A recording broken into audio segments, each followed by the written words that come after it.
प्रभु यीशु नाम समस्त को नमस्कार ज्ञापन करे। मु कौन वक्ता नुहे, मु जड़े श्रोता अटे। मु जहाँ मंडली उपासना शुणे तार फीडबैक रखा चाहे जे मो जेतिक फीडबैक पाऊँगी ताहा रखुची। निहाती आपण मैंने उपासना जिते बड़े जोग दौरान आपण वाक्य प्रति ध्यान होना कहीं किंबा मो वाक्य प्रति ध्यानरत हो पारना कहीं जिते बड़े बाहर को आसला पर कहीं जदि कौन पचारती कौन वाक्य थिला से आमानकर ध्यान अन्यपटे थिबा कथा आम से अन्य को कही न था वाक्य थिला बहुत सुंदर थिला एतिकी कही था। ध्यान दो वर्तमान जुगरे उपासना भितर आम श्रोता माने विच्छिन्नता मनोभाव नहीं बसी था।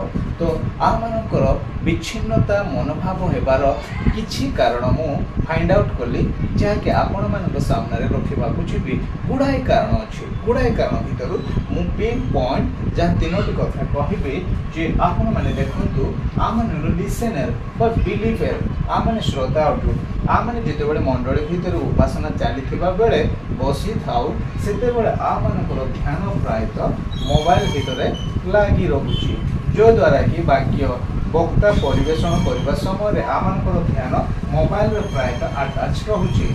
आउ द्वितीय कथा कहबी जे आने पड़ोशी पाखरे बसुवा सांग सहित कन्वर्सेशन बेसी वार्तालाप कर बहुत कथोपकथन कर आमर जहाँ बिलीवर्स हिसाब से बहुत गोटे भल विषय नुहे। पुणी आ गोटे कथा कहबी आमर बॉडी प्रेजेंट रोचे किंतु माइंड आब्सेंट रोचे। जो ये तीनोटी कथा मु फीडबैक रखा चाहेबी जे जिते उपासना मुझे बसुची प्रायतः ध्यान दूची जे लोक मैंने प्रायतः मोबाइल मझे रोचती पुणी सांग मान सहित गपसपर रोचती नचेत से सुनसान माने ध्यानरत न रही से बॉडी प्रेजेंट रोचे किंतु माइंड कौटी रोचे किसी जना पड़ुनी।